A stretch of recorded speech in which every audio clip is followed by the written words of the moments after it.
దయచేసి వినండి. ఈరోజు ఇంతగా ఈ సేవ జరగటానికి కారణం డాడీలో ఏమి లేదు. డాడీ జస్ట్ ప్రార్థన చేసిండు అంతే.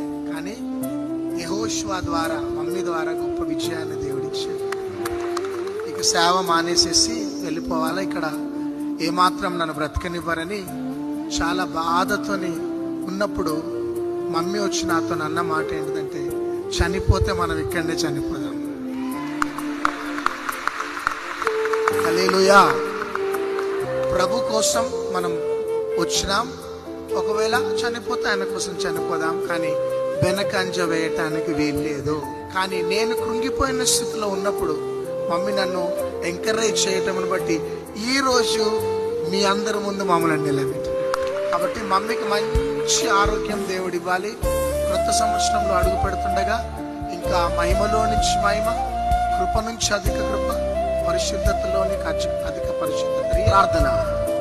ఇదిగో 23rd క్రొత్త సంవత్సరంలో ఎంటర్ అవుతుండగా క్రొత్త దీవెనలతో, ఆశీర్వాదాలతో, సంతోషం, నెమ్మది, సమాధానం అందరము కలిసి మీ దాసురాల్ని దీవిస్తూ, ఆశీర్వదిస్తూ, శుభములు, సమాధానం, సమృద్ధిని ప్రకటిస్తూ యేసుక్రీస్తు నామములో అడుగుచున్నాం తండ్రి.